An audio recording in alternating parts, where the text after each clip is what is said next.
Hey, what's going on guys, this is AndrewChicken and welcome back to another video. Anti-healing is one of the most important mechanics in Paladins, and it's something that can be very frustrating to deal with as a new player.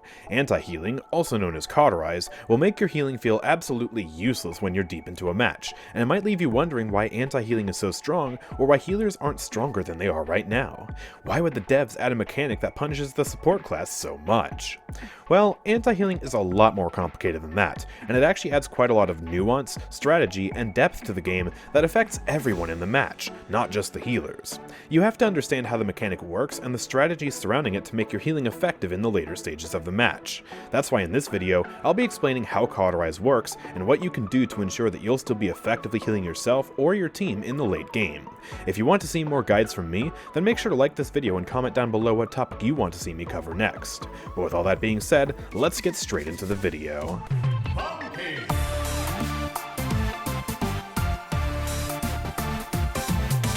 Before we can understand how to counter anti-healing, we must understand how Cauterize even works. Anti-healing is a mechanic that causes anyone who gets hit by a weapon shot to receive less healing for 1.5 seconds. So, if you're playing Victor and you shoot the enemy Ying, Ying will receive less healing for 1.5 seconds. The duration of the effect refreshes if you hit Ying multiple times, and the amount of healing reduced is based on the current anti-healing value that's listed on the scoreboard. This value starts at 25%, and passively ramps up to 90% as the match goes on. At the maximum value, you will only receive 10% of the original healing value if you get hit by a weapon shot. By the way, the reason I'm specifically pointing out weapon shots here is because abilities do not apply Cauterize. Victor's rifle will apply Cauterize, but Victor's grenade and ultimate will not. Barrick's blunderbuss will apply Cauterize, but Barrick's turrets will not. Betty's in-hand grenades will apply Cauterize, but her cluster bomb, hail bombs, movement ability, and ultimate will not. There are a few exceptions to this rule, but they're pretty slim. Willow's Dead Zone ability is specifically designed to apply 100% anti-healing, meaning you won't get any healing while inside of it. The same can be said for Ray's Restraint talent, although you'll almost never encounter anyone playing with this talent. Tyra's Firebomb also applies a flat 60% anti-healing when using the talent Burn Monster. Some champions also have abilities that count as weapon shots because they use their weapon in some way. Shaolin's Rapid Shot, Drogo's Salvo, and all of Leon's abilities are examples of abilities that still apply Cauterize because they're just modifying the champion's in-hand weapon attacks. If you're unsure whether an ability applies Cauterize or not, just go to the shooting range. You can tell if you've applied Cauterize to any of the bots in the shooting range if these green vapors start emitting from them. And if you want to know if you or a teammate is under the effect of anti-healing, there are ways to know that too. You know if you're being affected by anti-healing if this symbol appears on the top of your screen, and you can tell if a teammate is affected by anti-healing if their health bar turns this sickly yellow color. Make sure the Show Cauterize on Team Health Bar option is turned on, otherwise you'll have no way of knowing whether your teammates are affected by Cauterize. Anyways, now that we know what Cauterize is, how do we go about combating it? There are a few different methods of battling Cauterize, but there's one super important tip to mention before we begin. You have to keep in mind that healing is a two-person job. It's the responsibility of the healer to be in a good position and stay alive so they can diligently dispense healing, but it's also the responsibility of the rest of the team to let their healer heal them. If you're playing a tank, damage, or flank, you need to make sure that you're staying in range of your healer and letting them actually hit you with their healing abilities. Most healers can't heal through walls, so make sure you're giving them the proper line of sight. And, as the recipient of the healing, you need to make sure that you're cleansing Cauterize, which is the most important strategy of combating anti-healing. Like I mentioned earlier, anti-healing lasts for 1.5 seconds, and refreshes if you get hit multiple times. However, if you can avoid getting hit for 1.5 seconds, then the effect will expire and you'll receive the full amount of healing once again. This is why it's important to utilize cover and maintain good positioning, because if you can dip behind a corner and let anti-healing expire, your healer will be able to give you much more healing than they would if you just kept getting shot. This is even more important when playing with a burst healer on your team, like Furia or Pip. Furia and Pip deliver a high amount of healing in a very short window of time, and it's important that you're not under the effect of Cauterize when they hit you with that heal. In general, if you're playing a support, you want to try and heal people who aren't under the effect of Cauterize unless the situation is urgent. And like I said, that's even more important when playing a burst healer. Timing is everything, and if you time your healing to hit people when they're not affected by Cauterize, you'll still be able to dispense grants incredible amounts of healing even in late game. This is true for all healing abilities too, not just those of supports. One of the best tactics to learn with Rom is to go behind a wall and cleanse Cauterize before using his Soul Harvest ability, so that way you can gain incredible amounts of bonus HP even in late game.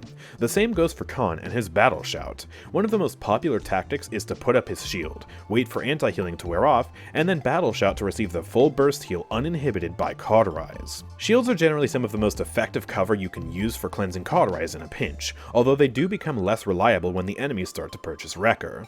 As the support, you should prioritize healing tanks when they have their shields or other defensive abilities active, because that's when your healing will be the most effective on them. Many tanks also have cards that increase the healing they receive when using these defensive abilities, which further increases the effectiveness of your healing. That actually brings us nicely into our second method for countering Cauterize: increased healing buffs. There are many sources of increased healing buffs in Paladins, including cards, abilities, and the most common source, the item Rejuvenate. These buffs are incredibly powerful because they actively fight against the penalty of Cauterize and significantly boost how much healing you receive in late game. Let's take Rejuvenate as an example. At level 3, Rejuvenate will give you 30% increased healing from other players. This 30% buff will directly add against the negative penalty of Cauterize, turning 90% anti-healing down to just 60%. This is a huge deal, because this quadruples the amount of healing you receive while under the effect of anti-healing. Instead of receiving just 10% of the original healing value, you'll now be receiving 40%. This is why Rejuvenate is one of the best items in the game, because it is ridiculously good at cutting back how powerful anti-healing is. However, don't be confused by the wording of the item. Rejuvenate increases the amount of healing you receive from other players. So, if you're playing the tank and you buy this item, you'll receive 30% increased healing from your support. However, if you're playing the support and you buy this item, you won't receive extra healing from your own abilities, nor will you give your teammates additional healing. This item is for everyone except the support to buy, so keep that in mind. As the support, you should politely encourage your tanks to buy Rejuvenate, and as the tank, Rejuvenate is one of the most important items to buy. It can also be good for damage and flank champions to buy, but this is more situational. As the support, it's also important to heal teammates that are using abilities which give them increased healing. Like I already mentioned, many tanks have cards that give them increased healing while using their shields, but there are also 2 tanks which have abilities that directly give them increased healing. Inara receives loads of increased healing when using her Earthen Guard, and Nyx receives increased healing passively when she's on the objective. It's much easier to heal them when these abilities are active. Finally, there are some abilities in this game that completely ignore Cauterize. These are either abilities that make the player untargetable by damage, thus making them immune to Cauterize, or healing abilities that just straight up ignore Cauterize altogether. The former category of abilities is much more common, and includes abilities like Eevee's Ice Block, Zin's Billow, Grok's Ghost Walk, and Koga's Dashes. As the support, you should be looking to heal these champions while they're using these abilities, because it is by far the best time to bring them back up to full health. The second category of abilities are much more rare, but much more powerful. As of the time of writing, there are only 4 sources of healing that ignore Cauterize, and those are Lilith, Ying, and Ray's ultimates, and the item Kill to Heal.